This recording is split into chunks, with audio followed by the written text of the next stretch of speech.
Welcome to Run, Build, Grow, the podcast that laces up its running shoes and dives deep into the heartbeat of the communal spirit of running. I'm your host, Andrew Ware, the RunninRev, and I'm thrilled to take you on this exhilarating journey where we explore stories that go beyond the pavement. And the journey, the story that we are hearing today is from the Richmond area. Rich Saunders, y'all know him. East End Trail Runners, Rich Brow Brewing. He is all over the place. And this guy reached out to me wanting to share his story. You know, if Rich's story really hits you home or one of these other stories, if you have a story like Rich and you want to tell it, you think you have a great story to tell, I'm always looking for guests. Email me, andrew@runninrev.com. And there's a great opportunity because I love sharing these stories. And this is a good one. Running for a long time, coming into running as an adult, what it has meant to him and how that transition. I mean, classic runner story. But I'm not going to tell it. Let's head into this interview and let's hear it from Rich.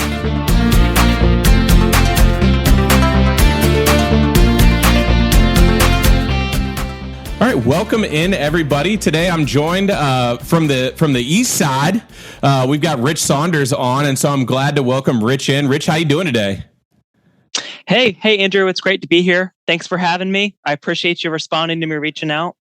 I've had the privilege to listen to several folks that I know in your podcast already, so I'm glad to be able to join them. Yeah, definitely. And as y'all heard, Rich reached out to me. This is just another opportunity to say, I love to just share stories of runners, even whether they're from the Hampton Roads area or not. And I was so thankful when Rich reached out to me and to get this opportunity to share about Rich and his journey and just everything that he's been through. So let's start off right where we start off on these episodes. Rich, what is your community and what makes your community awesome?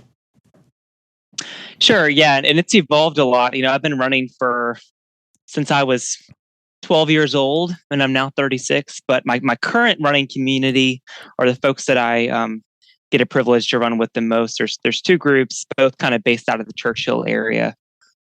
So one group that has been going on now for a few years we call it Rich Brow Ramblers. We meet in Chaco Bottom at Rich Brow Brewing. It's evolved. It started at Stone Brewing, which is also fairly close. Yeah. And I built a pretty good relationship with the owners at Rich Brow. We moved there a couple of years ago. And that's kind of my midweek social run. And then the other group that is a bit larger is a trail running group that meets on Sundays. We call ourselves the East End Trail Runners, and it's based out of Blue Atlas and Fulton Hill. Geographically, we kind of pull from all over Richmond, but they're particularly on the Wednesday Rich Brow group. It's a lot of folks kind of in and around the Churchill Rockets Landing area, which is where I live. And so a lot of listeners will be familiar just from conversations with other Richmond runners and things like that.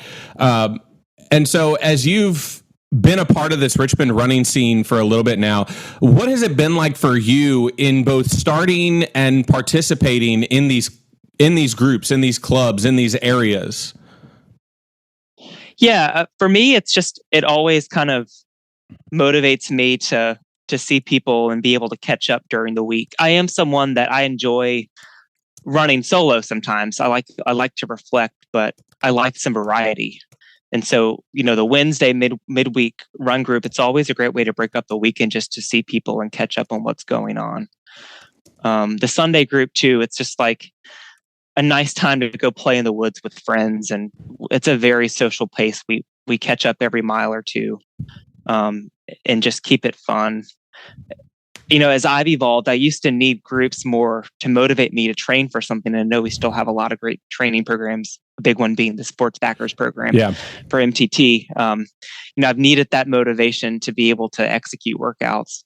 And that still kind of fluctuates. There's times when I'm training for something where I really just am intimidated by the track, and having a folks, even if it's just a couple folks that may not even be doing the same thing as me, to get me out there and keep me motivated is helpful. But more than anything, I think, especially the last few years, I've just enjoyed being able to catch up and have the social aspect of folks to enjoy running and exercising with.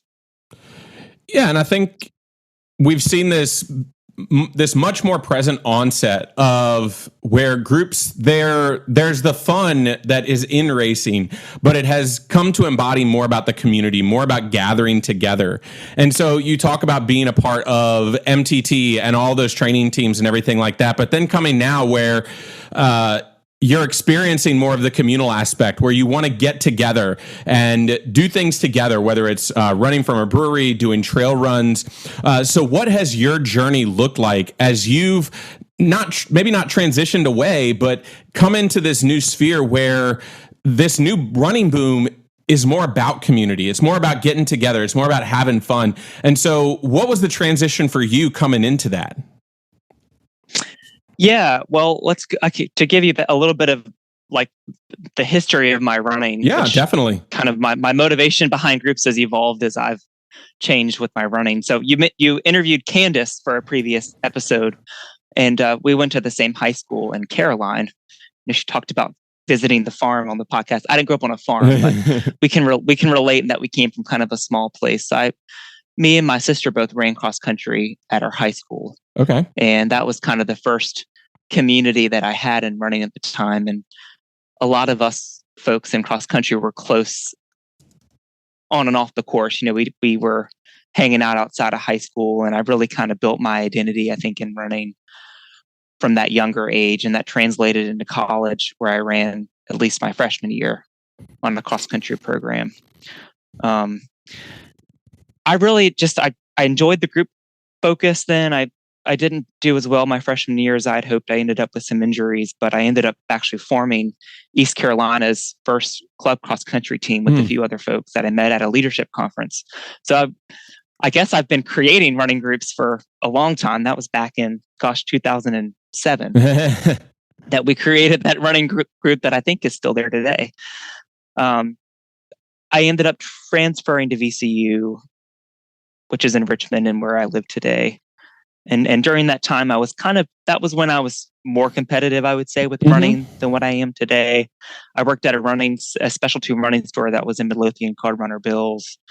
That had a couple of other fairly competitive folks at the store that I could train with. But I got to know, just through working at the running store, I got to know the larger community. And as a whole, there were a lot more folks that ran for just staying physically active and staying in shape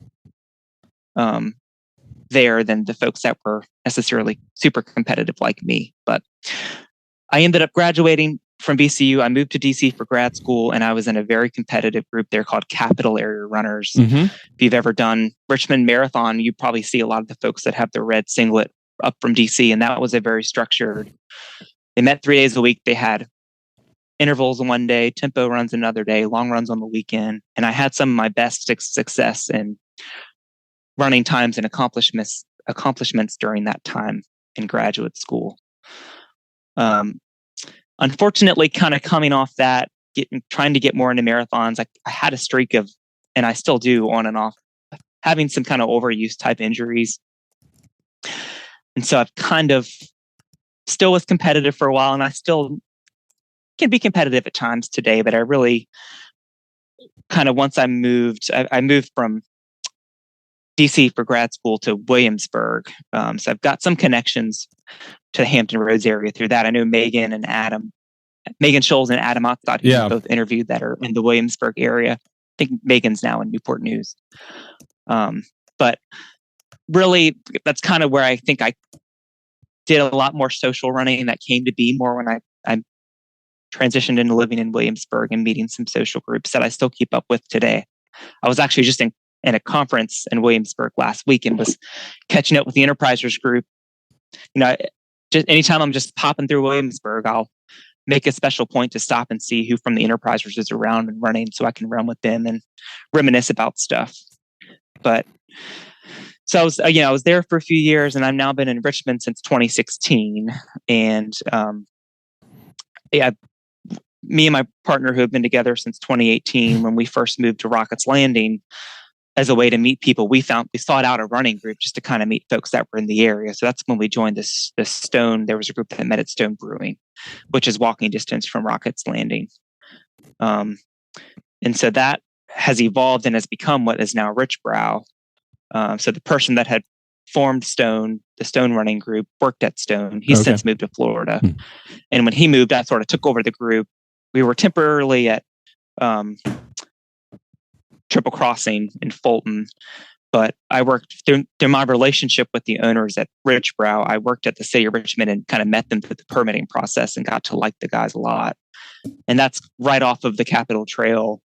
It was kind of a more central location for running. So that's been a regular part of my weekly routine now, really since 2016, was either at Stone or Richbrow. It's always kind of been a highlight of my week. And then the East End Trail Runners group has come about really just in the last couple of years. I do some triathlons now, and I had a coach for a while that was really trying to get me more on trails. And I'm not someone that naturally enjoys the trail running as much. I'm clumsy, and I can't seem to run the James River Park system without turning an ankle or falling or something. Last time I dislocated my pinky running on those trails, but somehow I was able to find, I think just through Strava stalking, I found some trails out on the East End and the Churchill side of town that are not as technical, that seem to suit me better, and I've really come to like them a lot. And there's a restaurant called Blue Atlas that's right up the hill from Rockets and Fulton Hill. And I came to really appreciate that. I discovered that during COVID. They have a really nice outside patio area that overlooks the downtown skyline. And once they were really starting to open again, they have this nice market that serves breakfast. I thought this would be kind of a cool place to meet with friends, to expose more people to these trails that outside of the like niche mountain biking community, there didn't seem to be a lot of runners that really knew about the trails out on the East End. And I love Blue Atlas. So I have a friend, Stacy. She's since moved to Asheville, actually just recently moved to Asheville, but she and this other person that lived in Rockets, Parker, the three of us, along with my partner, Dawn, kind of started these runs from Blue Atlas for the East End Trail Runners. There's several different trails that aren't really mapped, so we kind of call them the pirate trails. We did a lot of walking to figure out a good 10K loop for us to do. So Stacy, Parker, Dawn, and I kind of did that in the beginning. And luckily for me in the beginning, I had Stacy that was much better at social media and doing that side of it than me. So I really credit Stacy to kind of helping spread the word and build it to what it is. But it's always nice to have someone else who can do social media. Yeah, exactly. I unfortunately don't have her anymore now that she's moved, but we created a logo with the help of some folks here in town, and even made some merchandise with the running club for that. So that's been a consistent part of my schedule.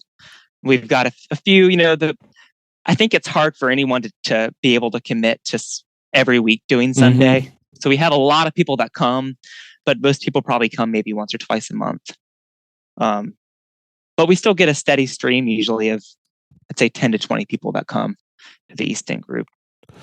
And so what's it been like for you transitioning from this primarily competitive type of person into a fun runner, like a hobby jogger? It's hard to kind of come at what we call ourselves these days. It feels like the language around it has changed so much, but it seems like, you went from being this cross country runner in high school to not being a part of the cross country team at your college, but still being a part of a club and a group, even to being a part of Capital Runners. It seems like, and correct me if I'm wrong, you're not running to sort of be fast nowadays. I think for a lot of us, fast kind of becomes somewhat of a byproduct of just being consistent. And so what's it been like for you to go from, running with all of these clubs where it seems like time matters, to just even my understanding of trail running, where time has no understanding or meaning, and GPS often is difficult to even get a status. And so you're stopping a lot, you're catching up with folks, you're doing all of these things. So what's that transition been like for you? Yeah, well, for me, there always has been some value in having easier paced runs anyways. So I think even when I was still maybe a little bit more competitive with Capital Area Runners, there were still days during the week where I would meet for more of a social run. I didn't have this level of social. Yeah. It was more like other competitive runners that were doing their easy days and were probably still running sub 7-minute mile pace. So a little bit different maybe than what I'm doing today. But even now, I still wouldn't say I'm totally hobby jogger. I still do triathlons. And, I mentioned I started trail running because I had a coach that I think is a way to force me to use different muscles and kind of stay less injury prone. It was a way to kind of mix up my routine and do something different, not think about pace at all, but just get on the trails and just enjoy it. And even on the really, with the East End trail runners, we might be going 11 or 12-minute mile pace, but my heart rate's still probably just as elevated as it would be if I was out on the roads running an 8-minute mile pace. I think it has become more part of my schedule doing these social runs. And it's just something that I've learned to enjoy. I think too, just with kind of constantly having injuries after a while, it's just, you learn to appreciate running so much more. Particularly when you've had I think a lot of runners that are listening can probably relate when you've had a prolonged injury where you haven't been able to run at all. Yeah. For several weeks or months. You take it for granted less. And so I've really come to just find joy in being able to run 3 or 4 days a week, even if it's mostly easy running. Keeps me healthier as well. Yeah. But I do channel, I still have competitive veins that run within me that I sort of channel in other ways, especially with cycling.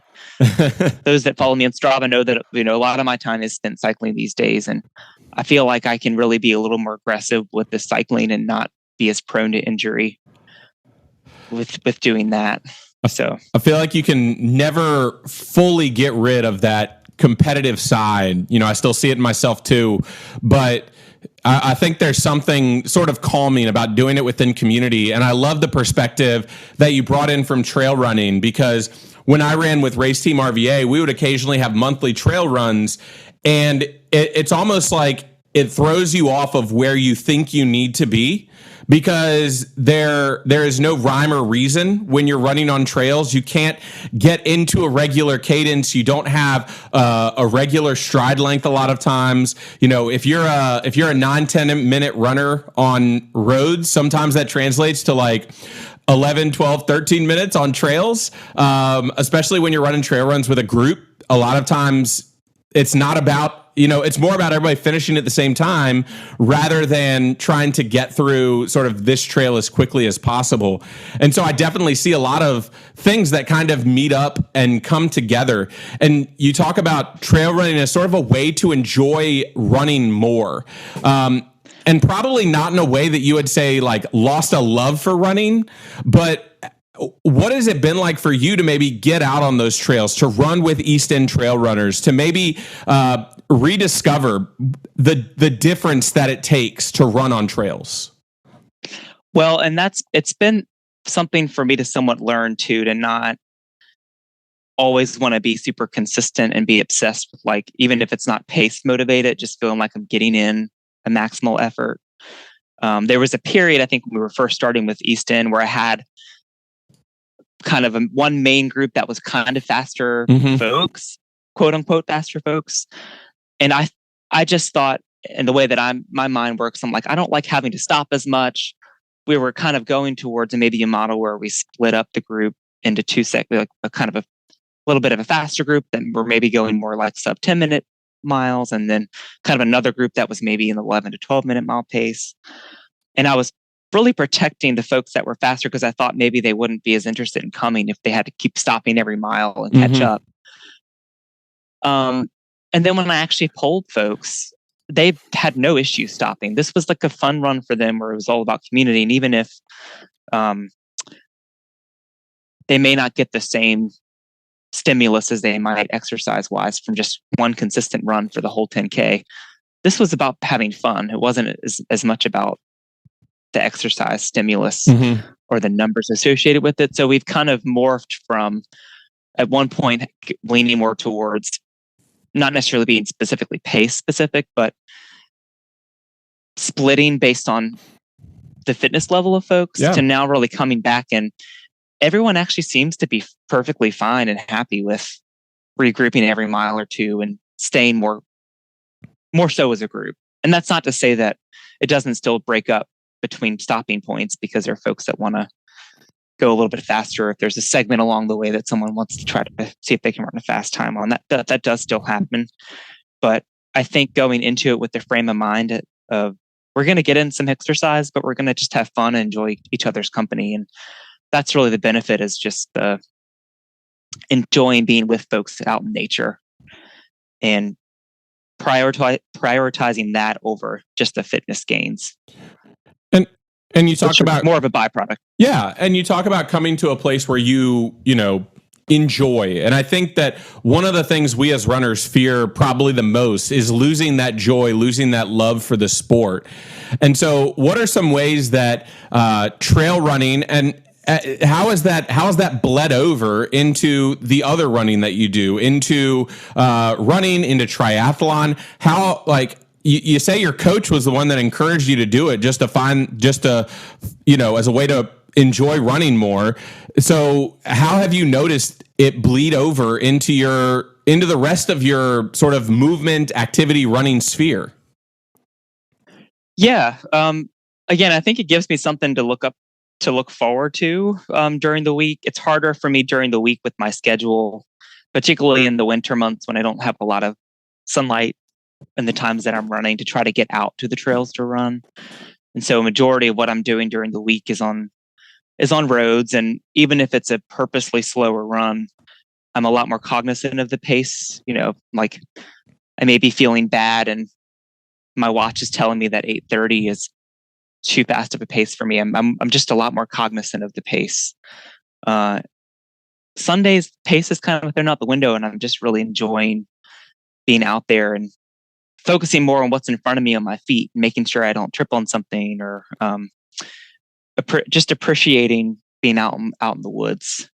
So I think it adds a level of variety. But again, I think the benefit from a coaching perspective, when I was getting workouts and was prescribed trail running from the coach, was just it stimulates different muscle groups. You're working different areas. It keeps your body a little bit more fresh to be able to mix it up. I think it complements and even for someone that doesn't really race at all in the trails, I think it really can help anyone's training program. Really, even someone that's trying to train for a sub 3 hour marathon, having one day to get out on the trails is a way to break things up and do something different, just from a mind perspective, and kind of just taking your mind off pace a little bit, to the benefits that it can have, I think, to different muscles and things are totally worth it. And I think that for a lot of us, there might be something in there in exploring something like that and exploring the different ways. As a running coach, I think all the time of, the straight natured manner of running. While consistency is our best friend, consistency in a certain way also can lead to some of like what you talked about, what you experience, and what I experienced too, of just those overuse injuries. I can run 20, 30 miles, 40 miles, 50 miles a week, and I can just be crushing it in mileage. And I can even, have some speed that most folks might get jealous of.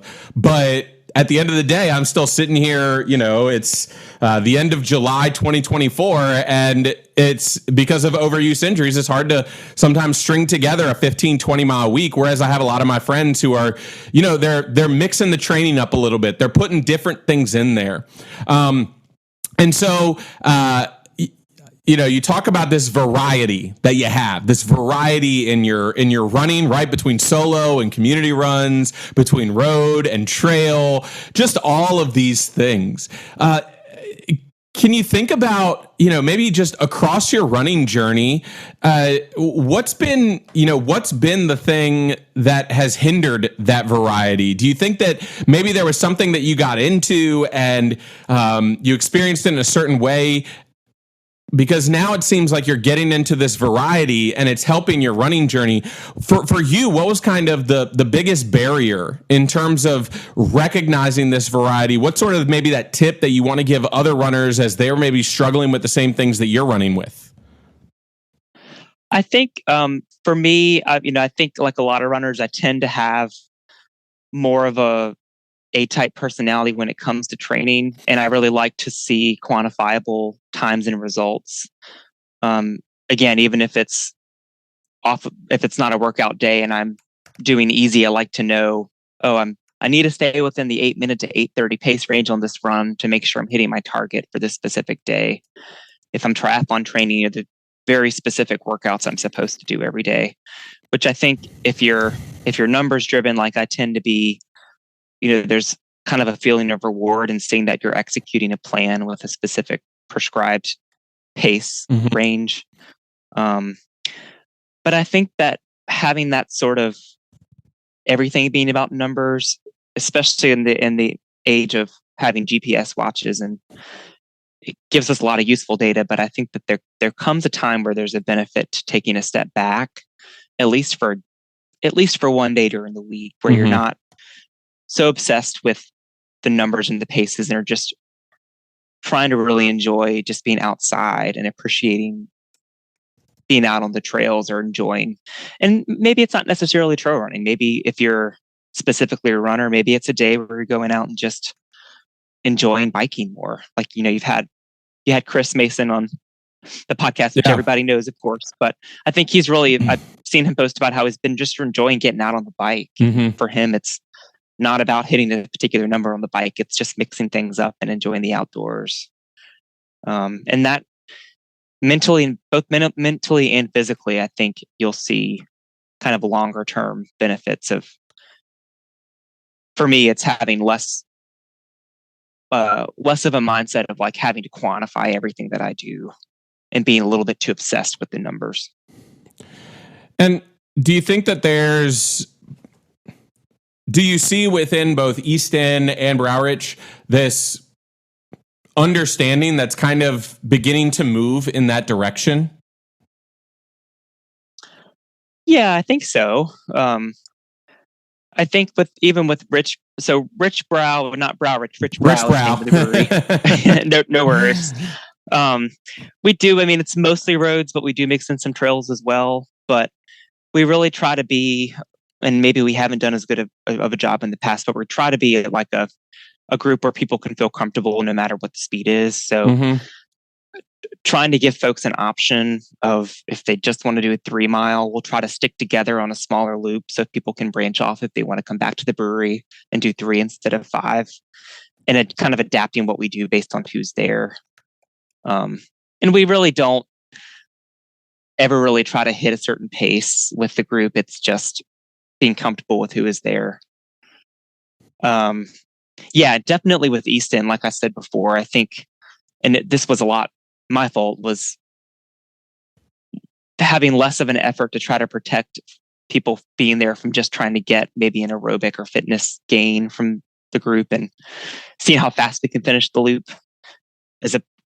with more focus on just getting through the loop and having fun as a group.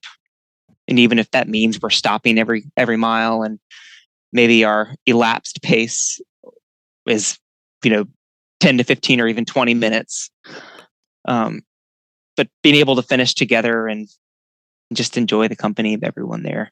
I don't know how well I did answering that question. Well, no, I mean, I think it's a great perspective, because as I mentioned before, we're in the midst of this new running boom where it's less about the quantifiable speed for the everyday runner, and it's more about the enjoyment that someone gets out of it. And so, yeah, one of the things I noticed is, whether you're going for a 3-hour marathon or a 5-hour marathon, there's a desire for both of those things to matter, and not in a good way or a bad way, but for it to be about the time, yes, and we can celebrate, okay, this is like my PR, but also it's an opportunity for everybody to celebrate. And so when you get together with your run club and you get together with your trail runners, what is that spirit and environment like? What is that pre-run ritual that y'all are going through that's creating that space for anybody to kind of feel kind of like you feel, where you're doing this because you enjoy running. And at the end of the day, there's going to be a quantifiable thing, because at the end of the day, you're going to do a race. But your performance is not at the end of the day, driving your club forward.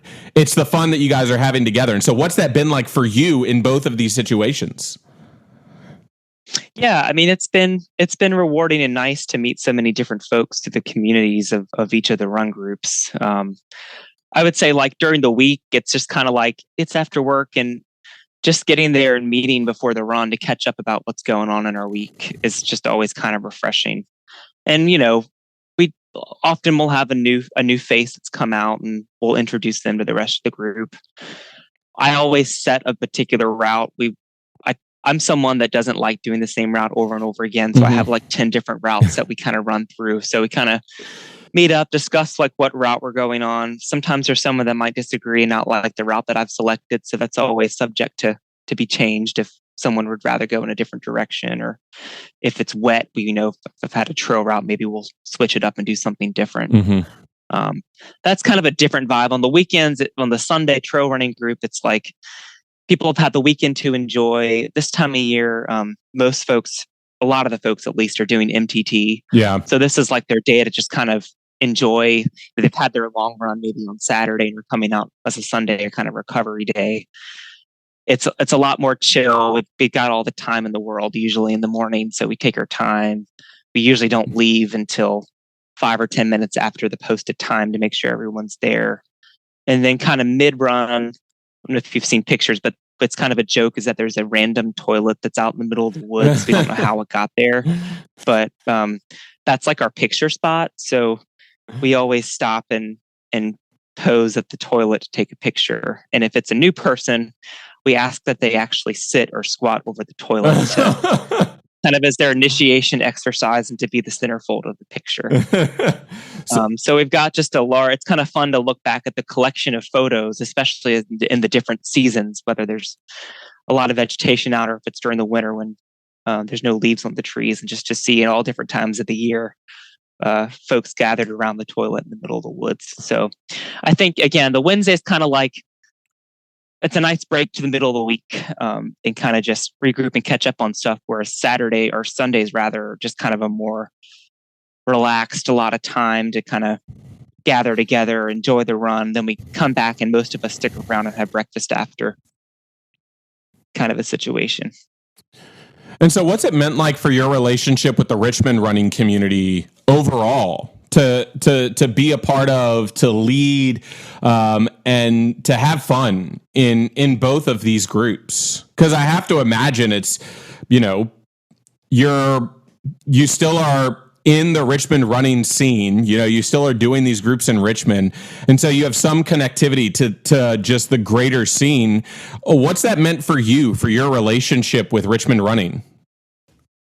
Yeah. And for me, again, being a numbers motivated or driven person, I have sometimes struggled with just wanting to build a big group. And I have to remind myself, and I've been trying to do a better job of that lately, is even if we have just a couple of folks that come, it's about having the connection and relationships with the people that are there and not being so focused on having a big group.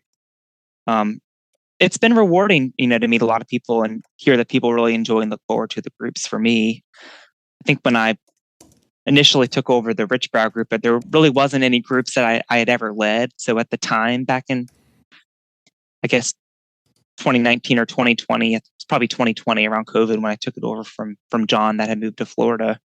It was kind of my first time heading something up.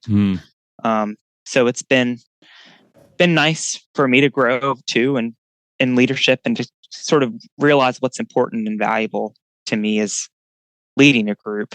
I'll say there's a lot of groups in Richmond now. Yeah. And so I try not to get offended if someone enjoys another group or there's another group that's maybe more convenient than ours. When we were at Stone back in the day, we did on the runs on Tuesdays because that was kind of a day where there weren't a lot of other groups and it seemed convenient for folks. When we came to Richbrow, they were closed on Tuesdays. So with our small group, we collectively decided Wednesday worked better for our schedules. Well, it turns out Wednesdays when One for the Road meets, which they go to a different brewery every week, they're huge. And I'm not trying to compete with them to draw people from their group to ours. It's really more folks that it's convenient for us because we live in Churchill or Rockets, and it's just convenient for us. And You know, for me, that community, the goal is not to have 50 people that come into Chocolate Bottom, because there's not really capacity there to park all those people, which is why One for the Road doesn't stop there anymore. Yeah. But it's really more about just the folks that run down from their house in Churchill. They don't even have to drive. We meet up and catch up and just enjoy the companionship. And even if it's just me and one or two other people there, I think we all still see value in that on the given week. So. And so as you look forward and you look at where both of these groups are now, but you even think into the future of both what you as a leader are receiving from these groups, and then even as people who are coming and participating and receiving, what are your hopes for groups like these? Whether it is just, not just, whether it is a brewery run club that kind of meets in a more densely populated area, or it's a trail running community that gathers together for fun and, just kind of chill, exciting miles. What is your hope for both of these? Yeah, I think, again, they both kind of serve different purposes in a way, and in terms of how it's labeled. But I think the overall goal is just to have more people feel like they can come to a safe place to run without feeling intimidating, getting to know our city a little bit better. In the case of East End, it was initially just exposing people to trails they may not have otherwise known about, as well as just Blue Atlas and the community around that. With Richborough, it being located in kind of a densely populated area of the city that tends to be somewhat transient with folks moving in. Shotco tends to be a quote unquote maybe starter neighborhood for folks when they first come to Richmond. There's a lot of apartments there that, in just being a place where people can come not knowing Richmond and get to see more of the city through the routes that we run. But overall, I wouldn't be doing it if it wasn't something that I enjoyed. So I think it's just about sharing the enjoyment of the running community with other folks. Do you think that people really feel that sense of excitement, feel that sense of readiness, feel that sense of, we're here to have fun. We're not here to, hurt ourselves, beat ourselves up, but we're here to have a good time? I hope so. I try to make it that way. Maybe sometimes on Wednesdays I'm not having the best week. I try not to bring that to the group, because the group is something that helps to make my week better if I'm having a bad week. Gives me something to look forward to.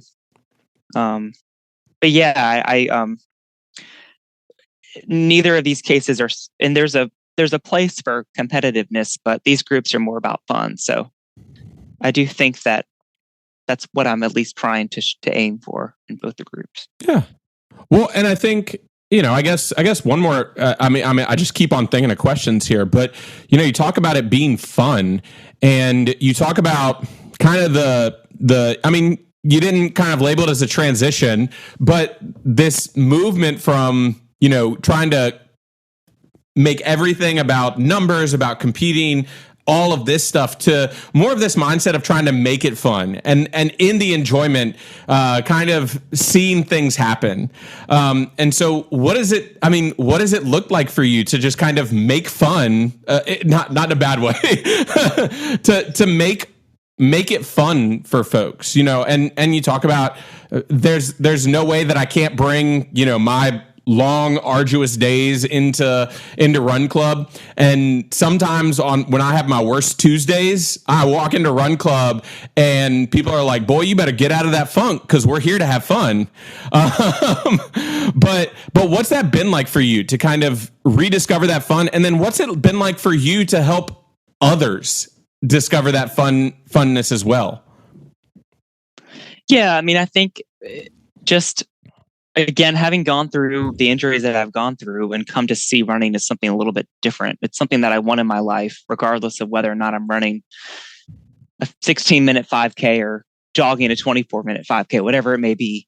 I think just being grateful for having running, having these groups as being something that kind of motivates me and allows me to share it with other folks. It's been very rewarding.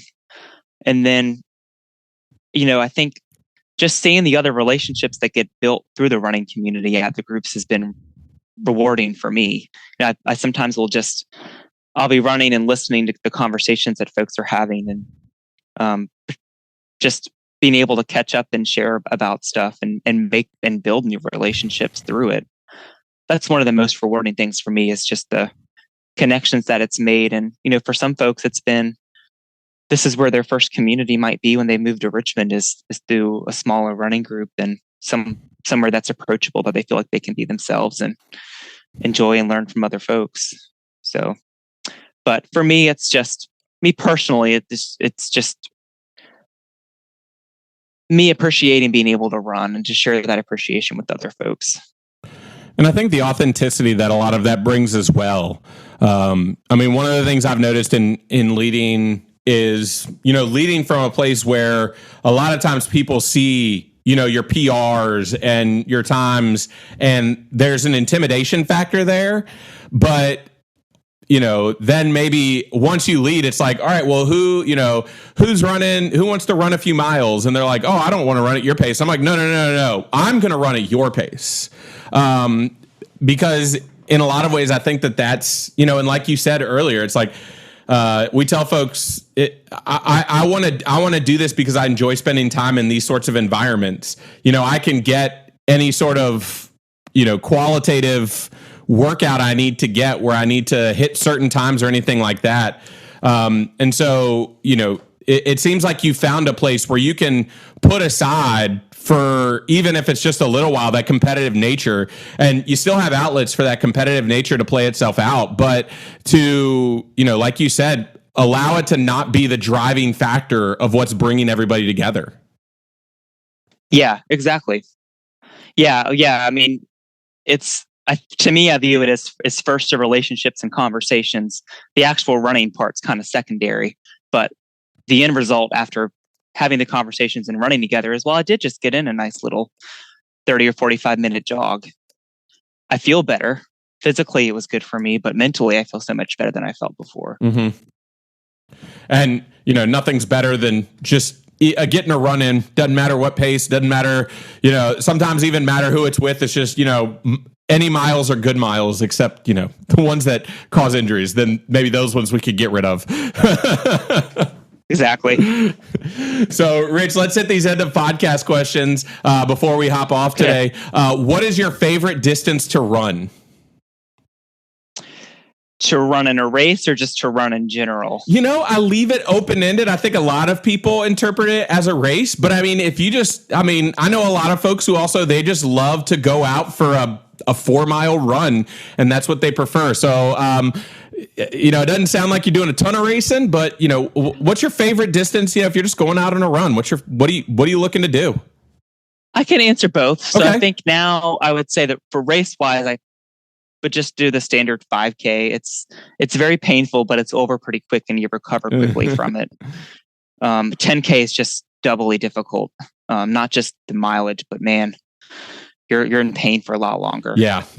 And I'm so far removed from marathons now, it's hard to even think about running a full marathon.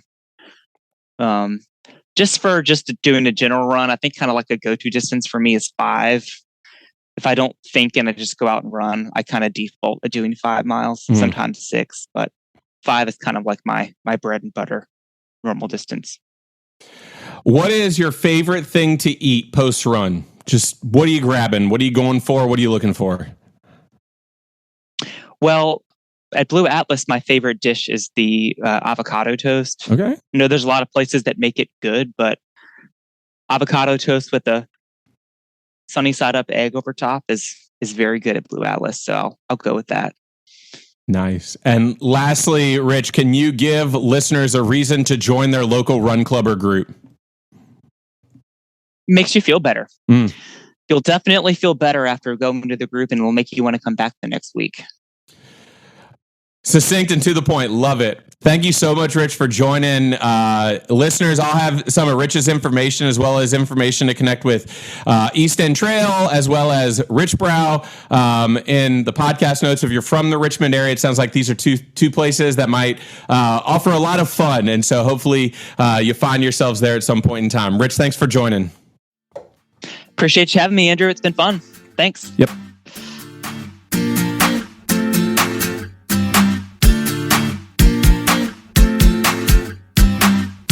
All right, y'all.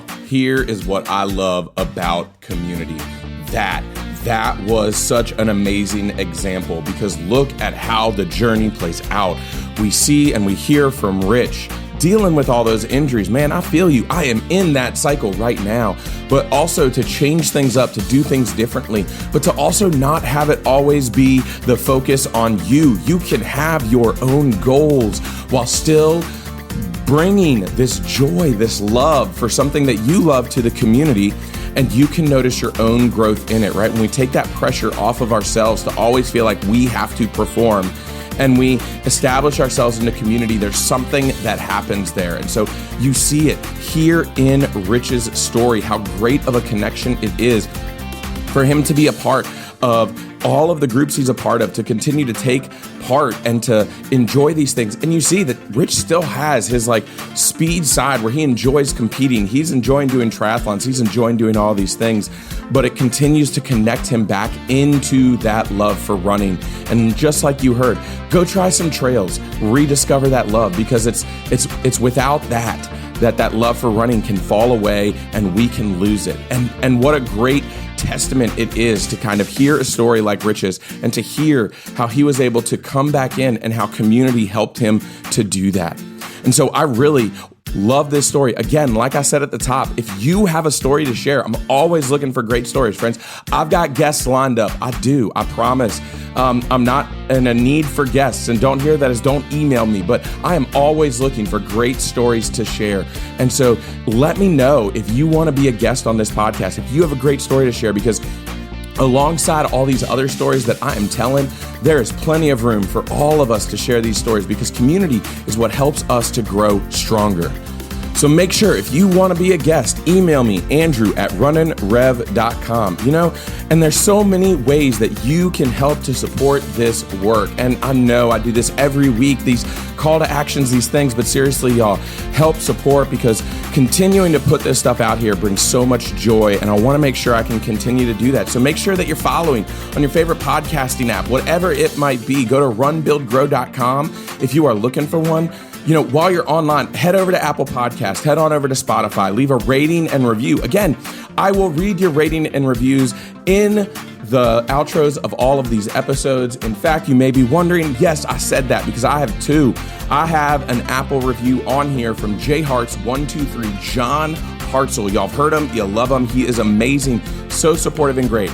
He says, love hearing the uniqueness of the many run clubs from here in the 757, Richmond, and beyond, while at the same time highlighting the common thread we find in them all, lifting others up and building community. Thank you so much for that, John.